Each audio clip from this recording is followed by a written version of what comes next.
ایک پاکستانی کمانڈو کی سرگزشت، پاک فوج کا جوان، موت کی آنکھوں میں آنکھیں ڈالنے والا ایک جنگجو کی آپ بیتی، بھارتی ایجنسیوں کو ناکوں چنے چبانے والا گوریلا، ایک ایسا بازیگر جسے خوف چھو کر بھی نہ گزرا، ریاض عاقب کوہلر کے قلم سے نکلی ایک لازوال کہانی۔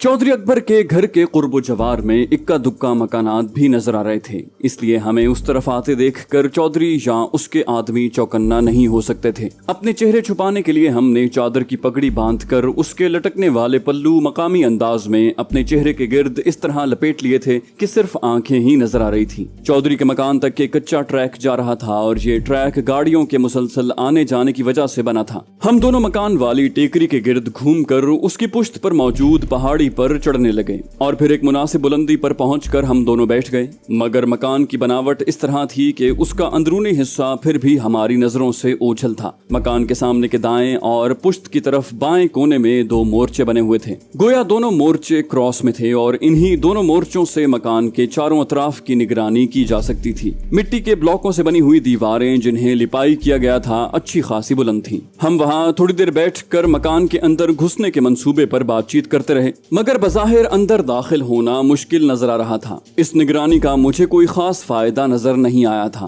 ہم نے رات کو وہاں آنے کا فیصلہ کیا اور نیچے اتر آئے۔ عصر کا ٹائم ہو گیا تھا۔ ہم ٹہلنے کے انداز میں چلتے ہوئے واپس آبادی میں پہنچ گئے۔ پگڑیاں کھول کر ہم نے چادروں کو کندھوں پر رکھ لیا کہ مسلسل پگڑی باندھے رکھنا ہمارے بس سے باہر تھا۔ بازار سے گزرتے ہوئے جینز پہنے ہوئے ایک لڑکی ہماری طرف بڑھی اور قریب آ کر نامانوس زبان میں کچھ بولنے لگی۔ وہ زبان مجھے فارسی کے مشابہ لگی تھی۔ لڑکی کی عمر 24-25 سال تھی اور وہ خاصی خوبصورت لڑکی تھی، مگر اس کے چہرے پر نظر آنے والے تاثرات اس کے اندر عجیب سی بے رونقی کو اجاگر کر رہے تھے۔ اس قبیل کی کافی لڑکیاں ہم نے جنگل خیل میں بھی دیکھی تھی، ان کے ساتھ انہی کی طرح کے لڑکے بھی ہوتے تھے اور یہ عموماً گروپ کی شکل میں نظر آتے، مگر ہمارے ساتھ یہ پہلا موقع تھا کہ کوئی ایسی لڑکی ہم سے مخاطب ہوئی تھی۔ میں انگلش میں بولا، We can't understand what you're saying. آپ کیا کہہ رہی ہیں، ہم سمجھ نہیں سکے۔ وہ بولی، I said you can get me on a hash cigarette. میں نے کہا چرس کے ایک سگریٹ کے بدلے آپ مجھے حاصل کر سکتے ہیں۔ اس کی بات سنتے ہی امجد نے طنزیہ لہجے میں کہا، اب کیا خیال ہے؟ میں نے کہا، اس کا قصور نہیں ہے ماجے، اس کی زندگی گزارنے کے فلسفے نے اسے اتنا ہی سمجھایا ہے۔ بچپن ہی سے بری سوسائٹی اور پھر مادر پدر آزاد معاشرے نے ان کے اندر اخلاقیات کے نام پر کچھ نہیں چھوڑا۔ وہ لڑکی ہماری آپس کی گفتگو سے یہ سمجھ رہی تھی کہ شاید ہم اس کی آفر پر غور کر رہے تھے۔ میں نے اس کی ملتجی نظروں کو دیکھتے ہوئے جیب میں ہاتھ ڈالا۔ میرا ارادہ اس سے چند روپے دے کر اپنی جان چھڑانے کا تھا، مگر جیب میں پڑی ہوئی پاؤ بھر چرس سے میرا ہاتھ ٹکرایا۔ یہ چرس میں نے ضائع کرنے کے بہانے اپنی جیب میں رکھ چھوڑی تھی، مگر بعد میں میرے ذہن سے نکل گئی تھی۔ ایک لمحے کے لیے میں نے سوچا کہ یہ اس کے حوالے نہ کروں، لیکن پھر خیال آیا کہ میرے نہ دینے سے اس نے کون سا توبہ کر لینی ہے، میں نے تو ویسے ہی ضائع کرنی ہے، وقتی طور پر صحیح اس کا دل خوش ہو جائے گا۔ میں نے چرس کا پیکٹ نکال کر اس کی جانب بڑھا دیا۔ وہ مستفسر ہوئی، واٹ از دس؟ میں نے کہا، ہیش۔ وہ بے یقینی سے بولی، آپ میرے ساتھ مذاق کر رہے ہیں؟ میں نے کہا، نہیں، یہ حقیقت ہے، آپ کھول کر دیکھیں۔ اس نے پیکٹ لے کر کھولا تو حیرانی سے اس کی آنکھیں پھیل گئیں۔ وہ چرس کی عادی تھی اور اسے خوب پہچان تھی۔ وہ میرے ساتھ لپٹتے ہوئے بولی، اوہ، اتنی چرس کے لیے تو میں پوری زندگی آپ کی خدمت کر سکتی ہوں۔ میں نے خفت سے اسے پرے دھکیلا، کیا کر رہی ہو؟ وہ پریشانی سے بولی، کیوں، میں نے کیا غلط کر لیا؟ امجد جو کافی دیر سے مجھے خونی نظروں سے گھور رہا تھا، غصیلے لہجے میں بولا، غلط صحیح چھوڑو اور جہاں سے پھوٹنے کی بات کرو۔ وہ گڑبڑا سی گئی، مگر یہ چرس پیسے؟ شاید اس کا خیال تھا کہ ہم اس سے چرس کے پیسے لینا چاہ رہے تھے، ورنہ اتنی مقدار میں چرس بغیر کسی وجہ کے کوئی پاگل ہی کسی کے حوالے کر سکتا تھا۔ میں نے امجد کو بازو سے پکڑ کر کھینچا، چلو اسے سمجھانا مشکل ہے، اور ہم دونوں اسے ہکا بکا چھوڑ کر جانان خان کی حویلی کی جانب روانہ ہو گئے۔ امجد بولا، بس کوئی خوبصورت لڑکی نظر آ جائے تو رال ٹپک پڑتی ہے جناب کی، اب کیا ضرورت تھی پنگا بازی کی؟ اس کی زبان سے ہم ناواقف تھے تو نے ضرور انگلش جھاڑنی تھی، اور دوسرا نے اتنی زیادہ چرس اس کے حوالے کر دی، وہ الو کی پٹی भट्टी सारी की सारी आज ही फूंकने की कोशिश करेगी और जाएगी जान से। ये भी हो सकता है कि उसके पास ये चरस कोई आवारा ग्रुप देख ले तो वो उसे ज़िबा करने से भी न रुकें। मैंने उसे जवाब देने की कोशिश न की और खामोशी से उसकी बातें सुनता रहा। मुड़ते वक्त मैंने पीछे देखा तो वो लड़की उसी तरह अपनी जगह पर खड़ी हमें देख रही थी। जानान खान की हवेली तक अमजद के कोसने जारी रहे। चौकीदार ने हमें देखते ही सलाम कहते हुए दरवाजा खोल दिया। हम दोनों उस कमरे की तरफ बढ़ गए जिसमें हमें बेहोशी की दवा मिलाकर कहवा पिलाया गया था। शाम का टाइम हो गया था। हम आमने सामने चारपाइयों पर बैठ गए। अमजद बोला, मेरे जहन में तो एक और प्लान है जानू। मैं मुस्तफसिर हुआ, वो क्या? वो बोला, क्यों ना हम चौधरी अकबर को रास्ते में रोककर अगवा करने की कोशिश करें जिस तरह दगन में तूफान खान को अगवा किया था। मैंने कहा, माजे मियाँ, पहली बात तो ये है कि तूफान खान आखिर तक ये नहीं समझ सका था कि हम उसके खिलाफ क्या करने वाले हैं, क्योंकि बतौर दुश्मन वो हमसे नावाकिफ था, वरना इतनी आसानी से कभी भी काबू ना आता। दूसरे वो अकेला था और इस बुज़दिल ने तो 5-6 बॉडीगार्ड हर वक्त अपने साथ लगाए होते हैं और इसे रास्ते में रोकने का नतीजा सिर्फ मुकाबले की सूरत में निकलेगा जिसमें इसे जिंदा पकड़ना कार मुहाल होगा। और सबसे बड़ी बात यह है कि चौधरी हमारी सूरतों से अच्छी तरह वाकिफ है, इस वजह से तेरा ये प्लान बिल्कुल नाकाबिले कबूल है। वो बोला, तो फिर हवेली में घुसने की कोशिश करनी पड़ेगी, वरना इसके अलावा तो कोई तरीका नहीं है। मैंने उसकी तायद की, हाँ अब तुमने सही कहा, इसके अलावा और कोई भी सूरत इन हालात में काबिल अमल नहीं है। वो बोला, मगर हवेली में घुसना भी तो काफी मुश्किल नजर आ रहा है और अगर हम अचानकपन हासिल करने में नाकाम रहे तो शायद चौधरी भाग जाए। यूं भी वो कलाबंद होंगे और अपने घर के चप्पे चप्पे से वाकिफ भी होंगे, जबकि हमें तो ये भी नहीं पता कि उसके घर में कमरे कितने हैं। मैंने कहा, इस बारे में जानान खान से मशवरा करते हैं, शायद कोई मुनासिब सूरत निकल आए। मैंने कहा और वो खड़ा हो गया। आओ फिर अभी चलें, क्योंकि मैं चाहता हूं कि हम आज रात ही अपना काम खत्म कर लें। मैंने कहा, माजे मैं तुमसे भी ज्यादा बेचैन हूँ, मगर मैं नहीं चाहता कि हम तेजी में दुरुस्ती भूल जाएं। इस मर्तबा अगर चौधरी हमसे भाग गया तो शायद जिंदगी भर न मिले। मगर अमजद खामोश रहा। हम जानान खान के कमरे की तरफ बढ़ गए। जानान खान कमरे में जागीरदार खान से गपशप करता मिला।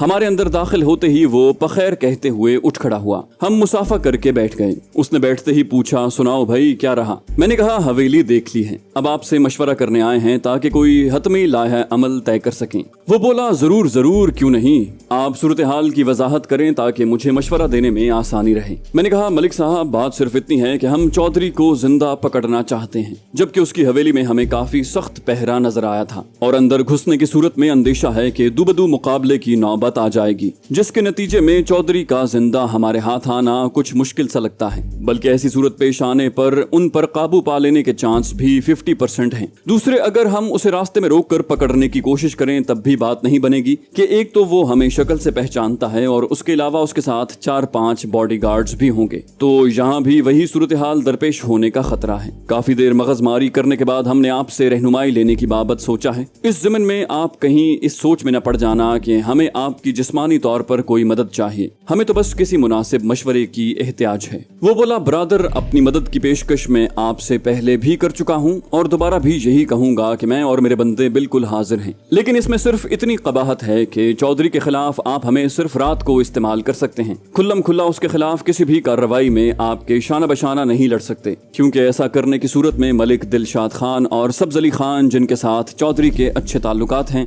हमारे खिलाफ मैदान में उतर आएंगे। उनके नजदीक चौधरी से मेरी दुश्मनी की वजह कारोबारी रकाबत होगी। वो दोनों भी इसी कारोबार में मुलव्विस हैं और आज अगर मैं चौधरी को रास्ते से हटाने का इकदाम कर सकता हूँ तो कल कला उनके खिलाफ भी इस किस्म की कोई कार्रवाई कर सकता हूँ। हालांकि मैं उनसे डरता नहीं हूँ, लेकिन फिर भी उनकी मुखालिफत मेरे लिए छोटे मोटे मसाइल पैदा कर सकती है। मैंने कहा, मलिक साहब आप मौजू से हट गए हैं, ये सारी बहस हम कर चुके हैं और हमें आपकी मजबूरियों का भी एहसास है। इसके बावजूद भी अगर हमें आपकी जरूरत होती तो हम कतन न कतराते, मगर आपकी मदद हासिल करके भी हम उसे सिर्फ कत्ल करने में कामयाब हो सकते हैं, जबकि हमारा इरादा उसे जिंदा पकड़ने का है। आप कोई मुनासिब तरकीब बताएं, कोई अच्छा सा मशवरा दें और बस, बाकी इंशाल्लाह हम खुद उससे निपट लेंगे। वो गहरी सोच में डूब गया। चंद लम्हे कमरे में खामोशी रही और फिर इस खामोशी को जानान खान की आवाज ने ही तोड़ा। वो बोला, जहाँ तक मेरा अंदाजा है चौधरी के तकरीबन 7 या 8 बंदे हैं। घर से बाहर निकलते वक्त उसके साथ 5-6 बंदे मौजूद रहते हैं। इसका मतलब है कि उसकी गैर मौजूदगी में उसकी हवेली में ज्यादा से ज्यादा 2 बंदे हाजिर होते हैं और उनसे आंख बचाकर अगर आप लोग हवेली में घुस जाओ और चौधरी के कमरे में छुप कर बैठ जाओ तो उस पर काबू पाना कतन मुश्किल साबित नहीं होगा। अब उसकी गैर मौजूद मौजूदगी में आप उसके घर में उसके मुलाजिमीन की नजर बचा कर कैसे दाखिल होते हैं, ये आपकी अपनी सवातीत है। मैंने कहा बात तो फिर भी वहीं की वहीं रही, आखिर बिल्ली के गले में घंटी कौन बांधेगा। हम अगर उसके बंदों को हलाक करके अंदर छुपते हैं तो चौधरी वापसी पर उनकी गुमशुदगी को महसूस करते हुए चौकन्ना हो जाएगा। जानान खान किसी कोहना मश्क उस्ताद की तरह बोला, इसका भी एक तरीका है, मगर इसमें इखलाकी कदरों की कुर्बानी देनी पड़ेगी। मैंने कहा मैं समझा नहीं। वो बोला, देखो मरजान, औरत हमेशा मर्दों की कमजोरी रही है, बड़े बड़े अक्लमंदों को ये होश खिरत से बेगाना कर देती है। अगर तुम कोई ऐसी औरत तलाश कर सकते हो जो चौधरी के मुलाजिमीन को चंद लम्हों के लिए ड्यूटी से गाफिल कर दे तो तुम्हारा काम आसान हो जाएगा। मेरी जबान से बेसाख्ता निकला, ओह वेरी गुड, वाकई आप सरदारी के लायक हैं। बहुत खूब, ये ऐसी तजवीज है कि हमारा दिमाग कभी भी इस तक रसाई हासिल न कर सकता। मेरे तारीफी जुमले सुनते हुए जानान खान के चेहरे पर खुशी की लहर दौड़ गई थी। जागीरदार कहने लगा, परसों मलिक अमजद खान के बेटे की शादी है और चौधरी लामहाला उसमें शिरकत के लिए जाएगा। तुम परसों तक कोई औरत तलाश कर लो और इस मौके से फायदा उठाने की कोशिश करो। मैं खड़ा हो गया, गुड, हम अब चलते हैं। चलो अमजद। जानान खान ने मशवरा दिया, खाना खाकर चले जाते। मैंने कहा नहीं, खाना इंशाल्लाह वापसी पर खाएंगे। मैंने बाहर की तरफ कदम बढ़ा दिए। अमजद ने मेरा साथ दिया। कमरे से निकलते ही अमजद मुस्तफसिर हुआ, कुछ मुझे भी तो पता चले, कहाँ चल दिए। और मैंने मुख्तसर लफ्जों में उसे सारी बात बता दी। वो बोला, यार मशवरा तो अच्छा है मगर बात कुछ मायूब है। मैंने कहा हम शरीफ ज़ादी थोड़ी उनके पास भेजेंगे। वो बोला, मगर ऐसी लड़की कहाँ से आएगी। मैंने कहा, यार मेरा इरादा उसी लड़की को इस्तेमाल करने का है जिसे थोड़ी देर पहले मैंने पाव भर चरस दी थी। अमजद बोला, अब तक वो तेरे ज़हन से नहीं निकली। मैंने कहा, अच्छा दफा करो उसे, तुम बताओ किसको भेजें। वो बोला, इस कैटेगरी की कई मिल जाएंगी। मैंने कहा, शायद वो हमारे साथ मुखलिस ना हो, जबकि उस पर हमारा बड़ा एहसान है। उम्मीद है वो हमें धोखा नहीं देगी। अमजद बोला, अच्छा मलिक साहब, वही सही, मगर सोच लो ये बात मुझे अच्छी नहीं लग रही। और दूसरा, वो मिलेगी कहाँ। मैं उम्मीद भरे लहजे में बोला, बाजार का चक्कर लगाते हैं, शायद मिल जाए। और अमजद सर हिलाकर रह गया। हम उसी रास्ते पर चल पड़े जहाँ वो लड़की हमें मिली थी। अमजद बोला, वैसे ये टाइम मुनासिब नहीं है,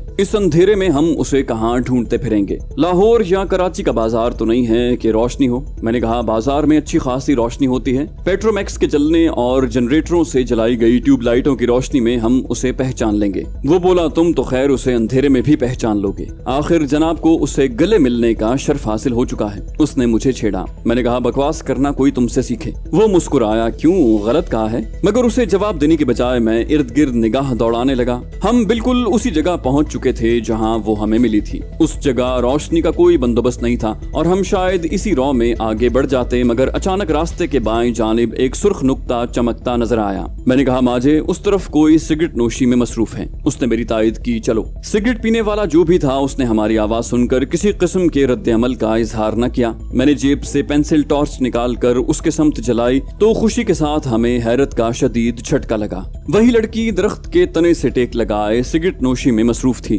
और ये कहने की तो गालिबन जरूरत नहीं कि वो सिगरेट चरस के भरे हुए थे। अपनी पसंदीदा चीज मिलने के बाद उसने मजीद दाएं बाएं फिरना पसंद नहीं किया था और वहीं बैठकर अपनी हसरतें पूरी करने लगी थी। हमारे करीब पहुंचने का भी उसने कोई नोटिस नहीं लिया था और उसी अंदाज में बैठी रही। मैंने गुफ्तगू की इब्तिदा की, हेलो गुड गर्ल। उसने नशे से बोझल आंखें उठाई, कौन। मैंने टॉर्च का रुख अपने चेहरे की तरफ किया, ये हम हैं। वो खड़े होकर मुझसे लिपट गई, यू स्वीट बॉय, मुझे पता था कि तुम जरूर वापस आओगे। मैंने नरमी से उसकी गिरफ्त से आजाद होकर कहा, अच्छा वो कैसे। उसने एक दफा फिर मुझसे लिपटने की कामयाब कोशिश की, बस मेरा दिल कह रहा था। मैंने उसे दोबारा खुद से अलहदा करके अमजद की तरफ मुतवज्जे किया, अच्छा अब इससे मिलो। उसने अमजद की तरफ मुसाफे के लिए हाथ बढ़ाया, ओह सॉरी, इन पर तो मेरी नजर नहीं पड़ी। अमजद उर्दू में बोला, हाँ जानू की मौजूदगी में मैं खाक नजर आता। वो मुस्तफसिर हुई, क्या कहा। मैंने कहा थैंक यू। अमजद मुस्कुराया। उसने भी जवाबन मुस्कुराहट उछाली, आपका भी बहुत बहुत शुक्रिया। वो लहजे और अंदाज से बिल्कुल नॉर्मल दिखाई दे रही थी। यूं भी चरस का नशा पीने वाले की अक्ल को अफ्यून, हेरोइन या कोकीन की तरह खप्त नहीं करता, बल्कि कहने वालों से तो यहाँ तक सुना है कि शराब और भंग का नशा भी चरस से ज्यादा होता है। बहरहाल इन खराफात से अल्लाह ताला की जात ने आज तक महफूज रखा है, इसलिए इस बारे में मेरी मालूमात वाजिबी सी है। अलबत्ता उस वक्त उस लड़की की आदत व अतवार में कोई ऐसी बात नहीं थी जिससे पता चलता कि वो नशे में है। मैंने कहा अच्छा हम तुम्हें लेने आए हैं। उसने मेरा हाथ थाम कर बगैर किसी हिचकिचाहट के कहा हाँ चलो, और बिला झिझक मेरे साथ कदम बढ़ा दिए। उसके पुरएतमाद अंदाज ने मुझे हैरत ज़दा कर दिया था, मगर बाद में सोचने पर मुझे उसका ये अमल इतना हैरान कुन न लगा, क्योंकि उसके पास कोई ऐसी चीज नहीं थी जिसके छिनने का उसे कोई अफसोस होता। वो कोई मशरकी लड़की तो थी नहीं कि अपनी इज्जत और इस्मत का खौफ करती। दौलत से वो कबील वैसे ही तही दामन होती है। ले देकर एक चरस ऐसी चीज थी जो उसके नजदीक कीमती थी, मगर वो हम खुद उसके हवाले कर चुके थे, तो छीन लिए जाने का डर कैसा। थोड़ी देर बाद हम जानान खान की हवेली में पहुंच गए थे। दरबान ने उसे देखते हुए मानी खेज अंदाज में सर हिलाते हुए दरवाजा खोल दिया। मैंने दरबान को बताया जानान खान को बता देना कि हम वापस पहुंच गए हैं, और उसने इस बात में सर हिलाने पर इक्तिफा किया। लड़की को लिए हम सीधे मेहमान खाने में पहुंचे। कमरे के अंदर ट्यूबलाइट्स जल रही थी जो जनरेटर की मरहून मिन्नत थी। जनरेटर के चलने की हल्की हल्की आवाज हमारे कानों में आ रही थी। वो इस वसी और अरीज हवेली के किसी कोने में रखा गया था, वरना नजदीक होने की सूरत में जनरेटर की आवाज कानों को खासी नागवार गुजरती है। मैंने चारपाई की तरफ इशारा किया बैठो, और वो आहिस्ता से बैठ गई। अब तक उसने हमारे मकसद के मुतालिक इस्तफसार नहीं किया था कि हम क्यों उसे साथ ले आए थे, और इसका मतलब यही था कि उसने अपने तौर पर कोई मतलब अखज किया हुआ था। वो जीन्स की पतलून और हल्के सुर्ख रंग की शर्ट में मलबूस थी। उसके लिबास की हालत देखते हुए कहा जा सकता था कि उसे पानी की सूरत देखे अरसा बीत चुका है, और यही वजह थी कि उस लड़की के बदन से काफी नागवार सी बू उठ रही थी। मैंने कहा मेरा नाम जान और इसका नाम अमजद है,